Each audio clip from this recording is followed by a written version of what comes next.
Friends, कैसे आप सब? उम्मीद करते हैं अच्छा ही होंगे। तो आज हम लोग देखने वाले हैं बीपीएससी टी 3 के लिए जो किरण पब्लिकेशन का प्रैक्टिस सेट निकाला गया था, उन्हीं का प्रैक्टिस सेट नंबर 14 को देखने वाले हैं। इससे पहले प्रैक्टिस सेट नंबर 13 तक का वीडियो चैनल पे अपलोड कर दिया गया है, उसे नहीं देखे हैं तो आप उसे भी ज़रूर देखिए, क्योंकि ये सभी वीडियो आपको एग्ज़ाम की दृष्टि से बहुत ही महत्वपूर्ण होने वाला है। तो प्रत्येक दिन हम सिर्फ जीके जीएस के ही प्रश्न को देखते हैं। अगर आपको किसी भी सब्जेक्ट में कोई भी प्रश्न में दिक्कत हो तो वीडियो के लास्ट में व्हाट्सएप नंबर दिया गया है, उस पर आप भेज सकते हैं। तो चलिए आज के क्वेश्चन को शुरू करते हैं। तो आज का क्वेश्चन क्या है कि निम्नलिखित में से कौन से एक जीव से लेकर जीव मंडल तक के जैविक संगठन का सही क्रम है? जैविक संगठन का सही क्रम है तो इसका राइट आंसर जो है ऑप्शन नंबर 3 से हो जाएगा। पहले क्या आता है? जनसंख्या। जनसंख्या के बाद समुदाय। समुदाय क्या होता है? पारिस्थितिक तंत्र। उसके बाद भूदृश्य। इसका राइट आंसर ऑप्शन नंबर 3 से हो जाएगा। इसके बाद अगला नंबर क्वेश्चन है कि प्रकाश संश्लेषण का अंतिम उत्पाद है। प्रकाश संश्लेषण का अंतिम उत्पाद क्या होता है? तो कार्बोहाइड्रेट और ऑक्सीजन होता है। ऑक्सीजन नहीं दिया गया है, सिर्फ कार्बोहाइड्रेट दिया गया है। इसका राइट आंसर ऑप्शन नंबर 1 ही सही हो जाएगा। इसके बाद अगला नंबर क्वेश्चन है, अगला क्वेश्चन है कि मीथेन निम्नलिखित में से किससे उत्सर्जित होता है? मीथेन जो होता है यह निम्नलिखित में से किससे उत्सर्जित होता है? तो इसका राइट आंसर ऑप्शन नंबर 4 से हो जाएगा। उपयुक्त में एक से अधिक धान की खेत से भी होता है, दीमक से भी होता है और बायोमास जलाने से भी होता है। ऑप्शन नंबर 4 से हो जाएगा। अगला क्वेश्चन है कि विद्युत जोड़ बनाने में सोल्डरिंग ऑपरेशन में आमतौर पर सोल्डर के रूप में कौन सी सामग्री का उपयोग किया जाता है? तो कौन सी सामग्री का उपयोग किया जाता है? टीन और शीशा का। ऑप्शन नंबर 2 इसका राइट आंसर हो जाएगा। शीशा और टीन का सोल्डर बनाने में उपयोग किया जाता है, इन दोनों के मिश्र धातु का। अगला नंबर क्वेश्चन है कि शुद्ध जल का शुद्धतम रूप होता है। जल का जो शुद्धतम रूप होता है वह वर्षा जल होता है। ऑप्शन नंबर 3 इसका राइट आंसर हो जाएगा। इसके बाद अगला नंबर क्वेश्चन है कि निम्नलिखित में से कौन सा आरडीएक्स का दूसरा नाम है? आरडीएक्स का दूसरा नाम साइक्लोनाइट होता है। ऑप्शन नंबर 3 इसका राइट आंसर हो जाएगा। और आरडीएक्स को हेक्सोजन के नाम से भी जाना जाता है। इसके बाद अगला नंबर क्वेश्चन है कि वेल्डिंग में प्रयुक्त गैस है। वेल्डिंग जो किया जाता है आप देखे होंगे, उसमें कौन कौन से गैस का प्रयुक्त होता है? तो ऑक्सीजन और एसिटिलीन गैस का। ऑप्शन नंबर 3 से हो जाएगा। अगला क्वेश्चन है कि निम्नलिखित में से किससे बनी पोशाक खाना बनाते समय पहनना सुरक्षित है? खाना बनाते समय किससे बनी पोशाक पहनना सुरक्षित है? तो एक ऑप्शन नंबर 3 से हो जाएगा, कपास का। क्योंकि अगर कोई खाना बनाता है तो तेल के छींटे जो उड़ता है तो सूती कपड़ा यानी कपास का जो होता है कपड़ा जो बनता है वह तेल को सोख लेता है और शरीर से चिपकता नहीं है। तो इसलिए यह जो है खाना बनाने समय पहनना चाहिए। नायलॉन का रहता है तो चिपक जाता है, जिससे जलन होता है। इसके बाद अगला नंबर क्वेश्चन है कि रात्रि दूरदर्शी उपकरण में किस प्रकार की तरंगों का उपयोग किया जाता है? रात्रि दूरदर्शी उपकरण में किस प्रकार की तरंगों का उपयोग किया जाता है? तो अवरक्त तरंग का उपयोग किया जाता है। ऑप्शन नंबर 3 इसका राइट आंसर हो जाएगा। नेक्स्ट है कि मोहेयर किस जानवर से प्राप्त किया जाता है? मोहेयर, मोहेयर जो होता है यह अंगोरा बकरी से प्राप्त किया जाता है। ऑप्शन नंबर 3 इसका राइट आंसर हो जाएगा। और मोहेयर जो होता है यह आमतौर पर अंगोरा बकरी के बालों से बना रेशम जैसा कपड़ा या सूत होता है। कौन चीज़? मोहेयर। इसके बाद अगला नंबर क्वेश्चन है कि गोदावरी, महानदी, नर्मदा और ताप्ती नदियों की लंबाई के घटते क्रमानुसार कौन सा सही है? तो इसका राइट आंसर कौन सा सही हो जाएगा? ऑप्शन नंबर 2 सही हो जाएगा। गोदावरी नदी जो है, गोदावरी नदी की जो लंबाई है भारत में कितना है? 1465 किलोमीटर है। और नर्मदा की लंबाई कितनी है? 1312 किलोमीटर है। महानदी की लंबाई कितनी है? 858 है। और ताप्ती की लंबाई कितनी है? ताप्ती की लंबाई जो है यह 724 किलोमीटर है। घटते क्रम में पहले बड़ा, उसके बाद छोटा, उसके बाद छोटा, ऐसे लिखा जाता है। तो इसका राइट आंसर ऑप्शन नंबर 2 से हो जाएगा। नेक्स्ट क्वेश्चन है कि बिहार के किस जिला में पहला प्लास्टिक वेस्ट मैनेजमेंट सेंटर खुलने जा रहा है? तो बिहार के किस जिले में खुलने जा रहा है? भागलपुर जिले में। ऑप्शन नंबर 3 इसका राइट आंसर हो जाएगा। बिहार का सिल्क सिटी भागलपुर को ही कहा जाता है। अगला क्वेश्चन है कि राज्यसभा के सदस्य बनने के लिए न्यूनतम आयु क्या है। राज्यसभा के सदस्य बनने के लिए न्यूनतम आयु 30 वर्ष होनी चाहिए। ऑप्शन नंबर 2 से हो जाएगा। इसके बाद अगला क्वेश्चन है कि हमारे सौरमंडल का सबसे छोटा ग्रह कौन सा है। हमारे सौरमंडल का सबसे छोटा ग्रह जो है वह बुध है। वह कौन सा ग्रह है? बुध है। ऑप्शन नंबर 2 सही हो जाएगा। और शुक्र जो है यह चमकीला ग्रह है, इसे सांझ का तारा एवं भोर का तारा भी कहा जाता है। इसके बाद अगला नंबर क्वेश्चन है निम्नलिखित का मिलान कीजिए। कॉलम 1 को कॉलम 2 से मिलान करना है आपको। तो पॉलीथीन जो होता है यह क्या होता है? तो पॉलीथीन थर्मोप्लास्टिक होता है, 1 का 2 हो जाएगा। मेलामाइन जो होता है मेलामाइन यह थर्मोसेटिंग प्लास्टिक है। मेलामाइन क्या है? थर्मोसेटिंग प्लास्टिक है। और पॉलिस्टर जो है यह पॉलीएथिलीन टेरेफ्लेट है। पॉलीएथिलीन टेरेफ्लेट है। और नायलॉन जो होता है यह चट्टानों पर चढ़ने की रस्सी का निर्माण करती है। कौन सा? नायलॉन की रस्सी का प्रयोग चट्टान पर चढ़ने के लिए किया जाता है। तो इसका आप मिला लीजिए क्या सही हो जाएगा। इसका राइट आंसर जो है ऑप्शन नंबर 2 सही हो जाएगा। इसके बाद अगला क्वेश्चन है कि भारत के राज प्रतीक में से शब्द सत्यमेव जयते लिया गया है। सत्यमेव जयते लिया गया है।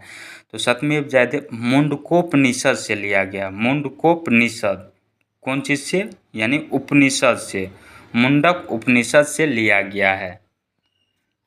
ऑप्शन नंबर 1 इसका राइट आंसर हो जाएगा। अगला क्वेश्चन है कि विश्व का कौन सा देश रबर का सबसे बड़ा उत्पादक देश है। रबर का सबसे बड़ा उत्पादक देश जो है वह कौन सा देश है?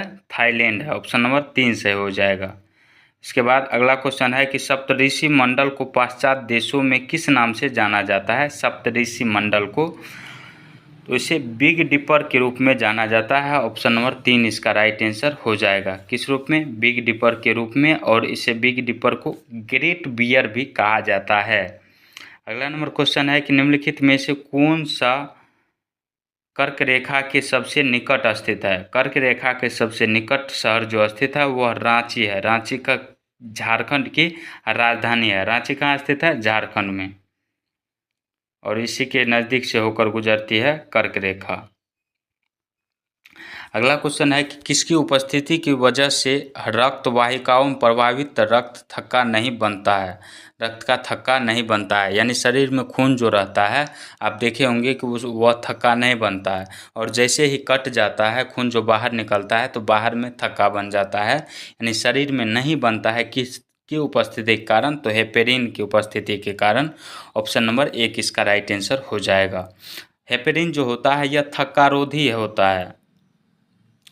अगला नंबर क्वेश्चन है कि विडाल टेस्ट किस रोग की पहचान के लिए किया जाता है। विडाल टेस्ट जो कराया जाता है या टाइफाइड की जांच के लिए किया जाता है।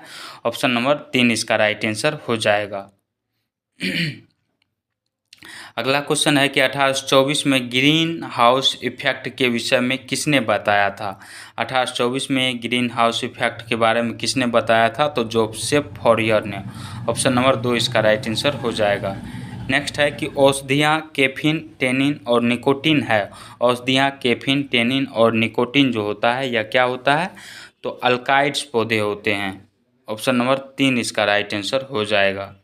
इसके बाद अगला क्वेश्चन है कि 19वीं सदी के अंत में कौन सा देश सबसे बड़ी औपनिवेशिक शक्ति के रूप में उभरा है। तो कौन सा देश उभरा है? ऑप्शन नंबर 3 इसका राइट आंसर हो जाएगा, ब्रिटेन देश। इसके बाद अगला नंबर क्वेश्चन है कि सबसे लंबी तटरेखा वाला भारतीय राज्य है। सबसे लंबी तटरेखा वाला भारतीय राज्य जो है वह गुजरात है। गुजरात की जो तटरेखा है वह कितना किलोमीटर लंबा है? 1600 किलोमीटर लंबा है। इसके बाद दूसरे नंबर पर पूछे, दूसरे नंबर पर तटीय राज्य कौन सा है? तो आंध्र प्रदेश है। कौन सा राज्य है? आंध्र प्रदेश है। आंध्र प्रदेश का कितना किलोमीटर लंबा तट है? तो 960 किलोमीटर लंबा तट है। यह सेकेंड नंबर पे आता है। अगला क्वेश्चन है कि कोशिका का पावर हाउस है। कोशिका का पावर हाउस किसे कहा जाता है? तो ऑप्शन नंबर 2 इसका राइट आंसर हो जाएगा। कोशिका का पावर हाउस या कोशिका का शक्ति गृह माइटोकॉन्ड्रिया को कहा जाता है। नेक्स्ट है कि हमारे देश के किसी राज्य के राज्यपाल की नियुक्ति कौन करता है। हमारे देश के किसी राज्यपाल की नियुक्ति भारत के राष्ट्रपति करता है। ऑप्शन नंबर 1 इसका राइट आंसर हो जाएगा। अगला नंबर क्वेश्चन है कि भारतीय अर्थव्यवस्था एक समीक्षा सरकार के पहले अग्रिम अनुमान के मुताबिक चालू वित्त वर्ष में भारत की अर्थव्यवस्था कितने फीसदी की दर से बढ़ रही है। तो यह 7.3% फीसदी की दर से बढ़ रही है। ऑप्शन नंबर 2 इसका राइट आंसर हो जाएगा। अगला क्वेश्चन है कि निम्नलिखित में से किसमें मुख्यतः कार्बोहाइड्रेट होता है। मुख्यतः बोल रहा है किसमें कार्बोहाइड्रेट होता है। तो इसका राइट आंसर ऑप्शन नंबर 3 से हो जाएगा, चावल में। अगला नंबर क्वेश्चन है कि बिहार का प्रथम मुस्लिम विजेता कौन था। बिहार का प्रथम मुस्लिम विजेता कौन था। तो इसका राइट आंसर हो जाएगा बख्तियार खिलजी। ऑप्शन नंबर 3 इसका राइट आंसर हो जाएगा, बख्तियार खिलजी। और बख्तियार खिलजी ने ही नालंदा विश्वविद्यालय को ध्वस्त किया था।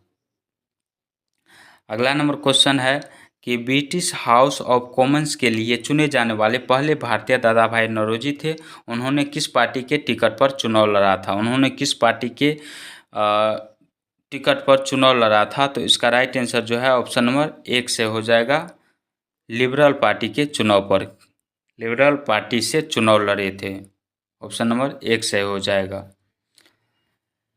इसके बाद अगला नंबर क्वेश्चन है कि रविन्द्रनाथ टैगोर ने किस कारण से अपनी उपाधि अंग्रेजों को सौंप दी थी। रविन्द्रनाथ टैगोर ने किस कारण से अपनी उपाधि अंग्रेजों को सौंप दी थी। तो इसका राइट आंसर ऑप्शन नंबर 3 से हो जाएगा, जालियांवाला बाग हत्याकांड के विरोध में। ऑप्शन नंबर 3 इसका राइट आंसर हो जाएगा। और ये क्वेश्चन आप गूगल से सर्च करके देख सकते हैं। ऑप्शन नंबर 3 ही इसका राइट आंसर हो जाता। अगला क्वेश्चन है कि भारतीय राष्ट्रीय कांग्रेस ने निम्नलिखित में से किस गोलमेज सम्मेलन में भाग नहीं लिया। भारतीय राष्ट्रीय कांग्रेस ने निम्नलिखित में से किस गोलमेज सम्मेलन में भाग नहीं लिया। तो इसका राइट आंसर पहला गोलमेज सम्मेलन और तीसरा गोलमेज सम्मेलन में भाग नहीं लिया। ऑप्शन नंबर 4 इसका राइट आंसर हो जाएगा। बुक में सिर्फ 1 दिया गया है और तीसरा में भी भाग नहीं लिया था कांग्रेस। अगला क्वेश्चन है कि भारत विभाजन के समय भारतीय राष्ट्रीय कांग्रेस के अध्यक्ष थे। भारत विभाजन के समय भारतीय राष्ट्रीय कांग्रेस के अध्यक्ष जो थे वह JB कृपलानी थे। अगला नंबर क्वेश्चन है कि सूर्य ग्रहण और चंद्र ग्रहण आप याद करके एग्जाम में जाइएगा। सूर्य ग्रहण तब होता है जब, सूर्य ग्रहण कब होता है। तो सूर्य ग्रहण जो है चंद्रमा सूर्य और पृथ्वी के बीच जब आता है, चंद्रमा सूर्य और पृथ्वी के बीच जब आता है तो सूर्य ग्रहण लगता है। ऑप्शन नंबर 3 इसका राइट आंसर हो जाएगा।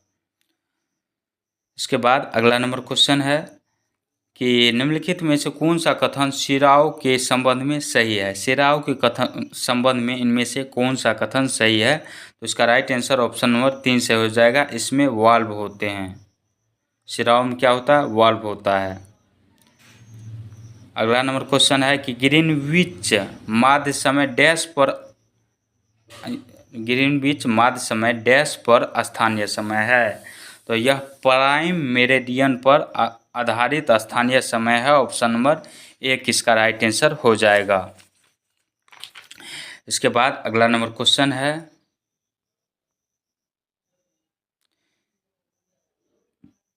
निम्नलिखित में से कौन सा देश यूरेनियम का प्रमुख उत्पादक है। यूरेनियम का प्रमुख उत्पादक देश जो है वह कनाडा है। ऑप्शन नंबर 2 इसका राइट आंसर हो जाएगा। अगला क्वेश्चन है निम्नलिखित में से कहाँ प्रवाल भित्तियाँ पाई जाती है। प्रवाल भित्तियाँ कहाँ पाई जाती है। तो अंडमान निकोबार द्वीप समूह में, कच्छ की खाड़ी में और मन्नार की खाड़ी, इन तीनों में पाई जाती है। तो इसका राइट आंसर ऑप्शन नंबर 4 से हो जाएगा। अगला क्वेश्चन है कि निम्नलिखित में से भारत में निम्नलिखित में से किस स्थान पर एक वर्ष में सर्वाधिक वर्षा होती है। तो यह मासिन डाम में होती है। मासिन डाम कहाँ पे पड़ता है, मेघालय में पड़ता है। और मेघालय के मासिन डाम में ही सबसे ज़्यादा वर्षा होती है, क्योंकि यहाँ गारो, खासी और जयंतिया पहाड़ी जो है इसमें बादल टकराकर सबसे ज़्यादा मासिन डाम में ही वर्षा कराते हैं। मासिन डाम जो है यह पूर्वोत्तर का राज्य है। अगला क्वेश्चन है कि किस राज्य ने गंगा डॉल्फिन को राज्य जलीय जीव घोषित किया है। तो यह उत्तर प्रदेश राज्य ने किया है। उत्तर प्रदेश के CM योगी आदित्यनाथ ने गंगा डॉल्फिन को राजकीय जलीय जीव घोषित किया है। अगला क्वेश्चन है कि झारखंड राज्य किस वर्ष अस्तित्व में आया। झारखंड राज्य जो है यह 15 नवंबर 2000 ईस्वी को 15 नवंबर 2000 ईस्वी को अस्तित्व में आया था। ऑप्शन नंबर 3 इसका राइट आंसर हो जाएगा। और किस राज्य से अलग होकर, तो बिहार राज्य से अलग होकर। किस राज्य से अलग होकर, तो बिहार राज्य से अलग होकर। और मध्य प्रदेश भी जो है, मध्य प्रदेश से छत्तीसगढ़ को अलग किया गया था कब, तो 2000 ईस्वी में ही। मध्य प्रदेश से छत्तीसगढ़ को अलग किया गया था 2000 ईस्वी में ही।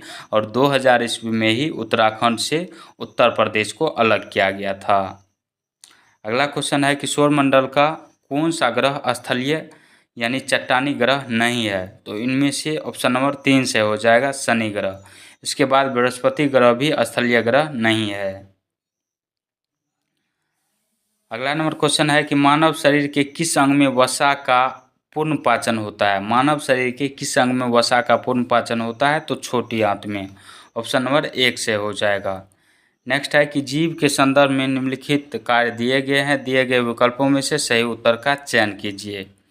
जीव का कार्य क्या होता है, तो स्वाद का पता लगाना होता है। ऑप्शन नंबर सी इसका सी कूट में दिया गया है, तो इसका राइट आंसर जो है ऑप्शन नंबर 3 से हो जाएगा। जीव का कार्य क्या होता है, स्वाद का पता लगाना। अगला नंबर क्वेश्चन है कि आज़ादी से पहले भारत के किस क्षेत्र को ब्लैक वाटर यानी काला पानी के नाम से जाना जाता था। तो इसका राइट आंसर हो जाएगा अंडमान और निकोबार द्वीप समूह में जो सेलुलर जेल था वहीं पे काले पानी की सजा दी जाती थी। तो इसका राइट आंसर ऑप्शन नंबर 2 सही हो जाएगा। अगला नंबर क्वेश्चन है कि वैश्विक ग्राम की अवधारणा का विकास किस पर आधारित है। वैश्विक ग्राम की अवधारणा का विकास किस पर आधारित है, तो इसका राइट आंसर ऑप्शन नंबर 3 से हो जाएगा। परिवहन और संचार विकास पर आधारित है। अगला क्वेश्चन है कि पुरुषों और महिलाओं को समान वेतन देने वाला विश्व का पहला देश कौन सा है। विश्व का पहला देश आइसलैंड है। ऑप्शन नंबर 1 से हो जाएगा। इसके बाद अगला नंबर क्वेश्चन है कि मैं देश की सेवा करने के लिए हमेशा तैयार हूँ, लेकिन मेरी पूजा का हकदार सत्य है जो मेरे देश से भी ऊपर है। अपने देश को ईश्वर की तरह पूजने का मतलब है उसे अभिशाप देना। यह कथन किसका है, तो यह कथन किसका है, रविन्द्रनाथ टैगोर का है। ऑप्शन नंबर 3 इसका राइट आंसर हो जाएगा।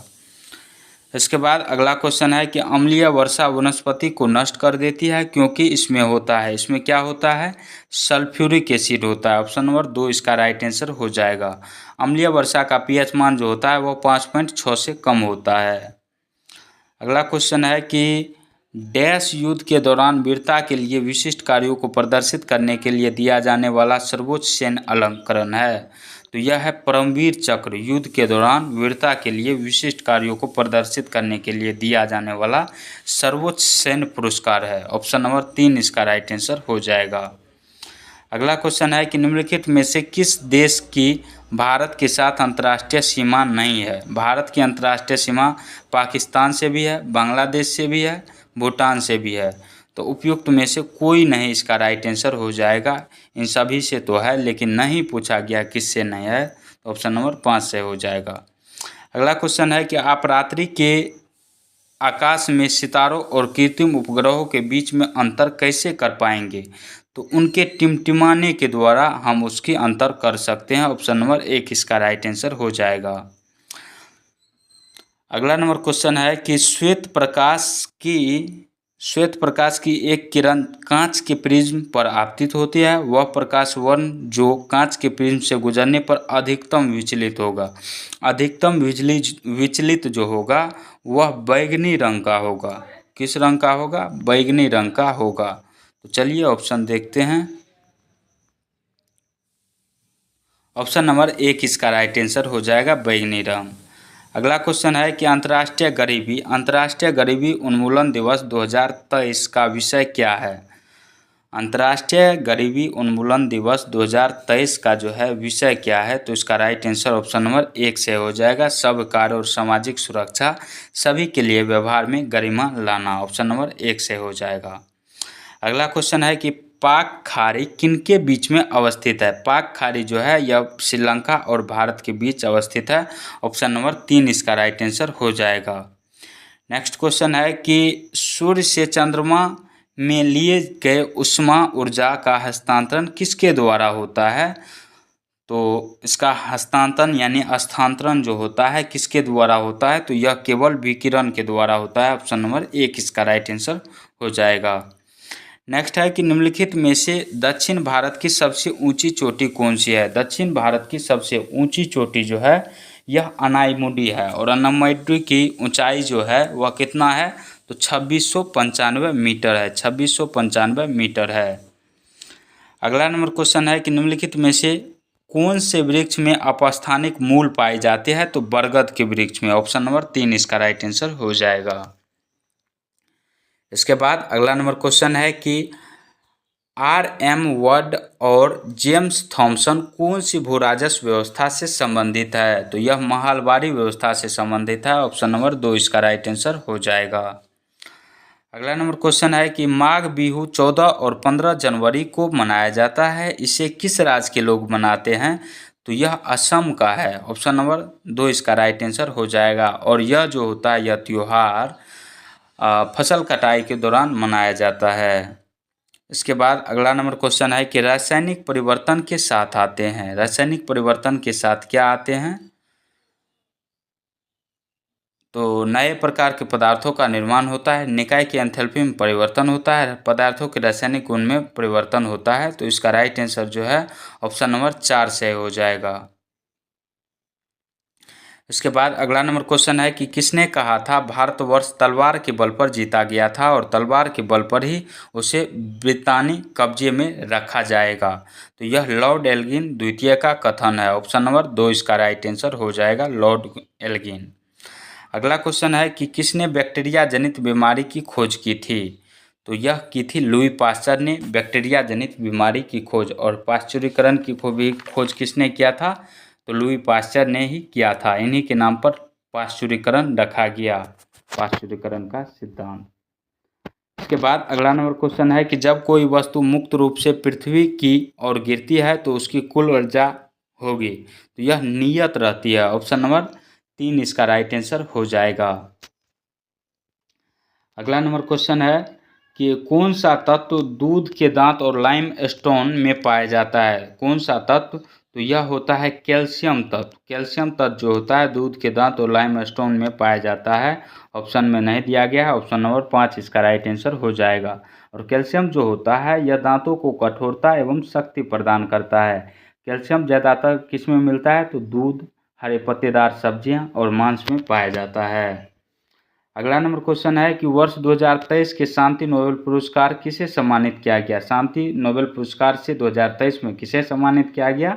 तो नरगिस मोहम्मदी को। यह कहाँ किया है? ईरान की है। ऑप्शन नंबर 2 से हो जाएगा। अगला क्वेश्चन है कि अनुच्छेद 370 और 35 से हटाने के बाद में भारत के किन 2 क्षेत्रों को केंद्र शासित प्रदेश का दर्जा मिला? तो जम्मू कश्मीर एवं लद्दाख को। ऑप्शन नंबर 3 इसका राइट आंसर हो जाएगा। अगला नंबर क्वेश्चन है कि अमेजन धरती के फेफड़े जो वर्तमान में अग्निग्रस्त है, इन वनों का मुख्य भाग किस देश में स्थित है? तो इन वनों का मुख्य भाग किस देशों में स्थित है? तो यह ब्राज़ील में स्थित है। और अमेजन जो है, अमेजन वन जो है यह अकेले 20% ऑक्सीजन प्रदान करता है। अगला नंबर क्वेश्चन है कि निम्नलिखित में से कौन सा एक कारक पृथ्वी की सतह पर तापमान के वितरण को प्रभावित नहीं करता है? तो भूकंप नहीं करता है, बल्कि अक्षांशीय स्थिति, समुद्र तल से ऊंचाई, ये सब क्या करता है? प्रभावित करता है। इसके बाद महासागरीय जलधाराएं भी ऐसे तापमान को प्रभावित करते हैं, मेघ आवरण भी प्रभावित करते हैं और दिन की अवधि भी इसे प्रभावित करते हैं। अगला नंबर क्वेश्चन है कि निम्नलिखित में से कौन से विटामिन की अल्पता यानी कमी के कारण सूखा रोग होता है? तो विटामिन डी की कमी के कारण सूखा रोग होता है। ऑप्शन नंबर 2 इसका राइट आंसर हो जाएगा। और विटामिन डी की कमी से ही कौन सा रोग होता है? रिकेट्स रोग होता है।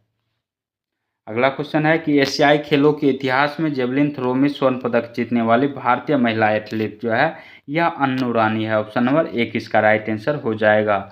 और अन्नू रानी जो है यह हांगझाऊ एशियाई खेलों में इतिहास रचते हुए जेवलिन थ्रो में स्वर्ण पदक जीती है? कौन? अनु रानी। और अनु रानी ने 62.92 मीटर जेवलिन थ्रो कर स्वर्ण पदक अपने नाम किया था। अगला नंबर क्वेश्चन है कि भारत के प्रधानमंत्री की नियुक्ति कौन करता है? भारत के प्रधानमंत्री की नियुक्ति भारत के राष्ट्रपति करते हैं। ऑप्शन नंबर 1 से हो जाएगा। और भारत का राष्ट्रपति जो वर्तमान में है वह द्रौपदी मुर्मू है। या कैबिनेट नंबर के राष्ट्रपति हैं? कमेंट में आप जरूर बताइएगा। अगला क्वेश्चन है कि अंतः श्वसन तभी होता है जब वायुमंडलीय दाब फेफड़ों का दाब से क्या हो, कम हो कि अधिक हो कि बराबर हो? तो जब कम होता है तब अंतः श्वसन होता है। ऑप्शन नंबर 1 इसका राइट आंसर हो जाएगा। अगला क्वेश्चन है कि वर्ष 2024 के गणतंत्र दिवस के समारोह में मुख्य अतिथि कौन थे? तो यह फ्रांस के राष्ट्रपति एमेनुएल मैक्रोन थे। ऑप्शन नंबर 2 इसका राइट आंसर हो जाएगा। अगला नंबर क्वेश्चन है कि एकमात्र प्रजाति जिसमें नर बच्चों को जन्म देते हैं, एकमात्र प्रजाति जिनमें नर बच्चों को जन्म देते हैं तो वह कौन सा है? तो इसका राइट आंसर जो है ऑप्शन नंबर 3 से हो जाएगा, समुद्री घोड़ा है। समुद्री घोड़ा को समुद्र को सी कहा जाता है इंग्लिश में, और हॉर्स घोड़ा को कहा जाता है। तो सी हॉर्स के नाम से भी समुद्री घोड़ा को जाना जाता है। अगला क्वेश्चन है कि राज्य के राज्यपाल को अध्यादेश जारी करने की शक्ति प्रयुक्त की जाती है। राज्य के राज्यपाल को अध्यादेश जारी करने की शक्ति राज्य एवं समवर्ती सूचित दोनों पर है। ऑप्शन नंबर 3 से हो जाएगा।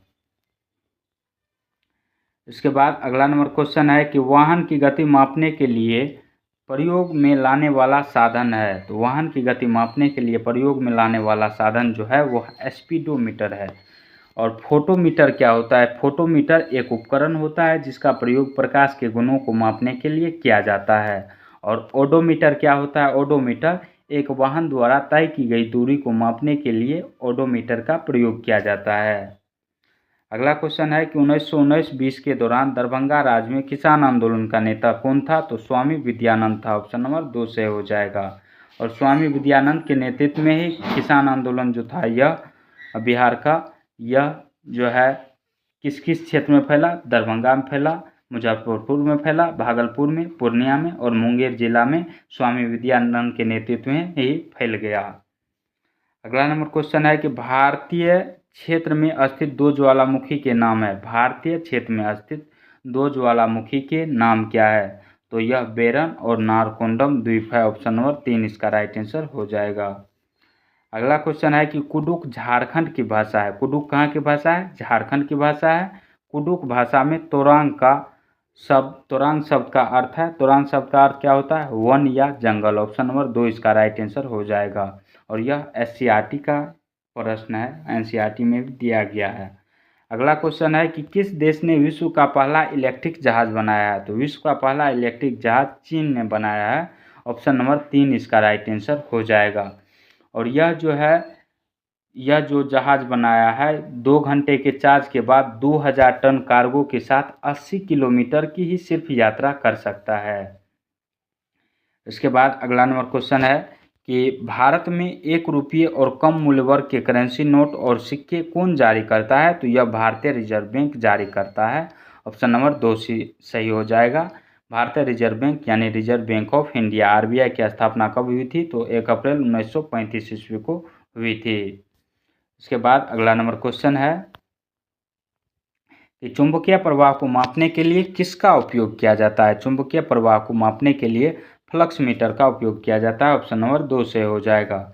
इसके बाद अगला नंबर क्वेश्चन है कि निम्नलिखित में से कौन सा कथन राज्य के नीति निर्देशक सिद्धांत के विषय में सही नहीं है? सही नहीं है पूछा गया है। यदि कोई राज्य के नीति निर्देशक सिद्धांत को लागू नहीं करता है तो उसके विरुद्ध न्यायालय में मामला दायर किया जा सकता है। नहीं किया जा सकता है। यह राज्य का अपना मन है कि राज्य के नीति निर्देशक तत्व का लागू करे या न करे।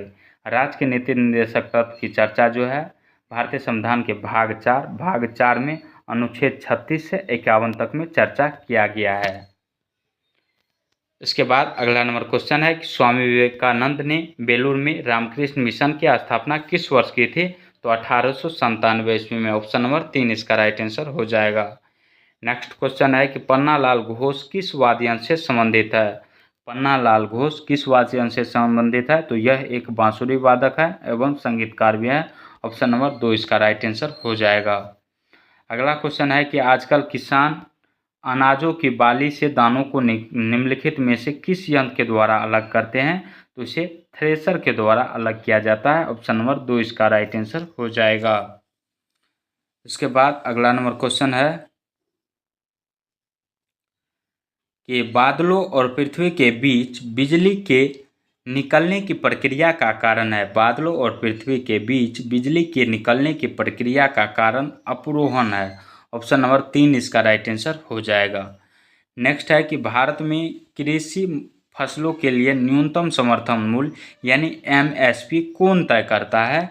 तो यह सीएससीपी तय करता है। सीएससीपी क्या होता है? सीएससीपी का फुल फॉर्म जो होता है commission on agriculture cost and price होता है और इसका हिंदी में कृषि लागत और मूल्य पर आयोग होता है। ऑप्शन नंबर 3 इसका राइट आंसर हो जाएगा। और ये एमएसपी क्या होता है? तो एमएसपी वह कीमत होता है जो सरकार द्वारा उत्पादक किसानों को बम्पर उत्पादन वर्षों के दौरान कीमत में अत्यधिक गिरावट से बचाने के लिए निर्धारित की जाती है। क्या? एमएसपी। तो आज का वीडियो आपको कैसा लगा कमेंट सेक्शन में ज़रूर बताएं। मिलते हैं नेक्स्ट वीडियो में, तब तक के लिए जय हिंद जय भारत।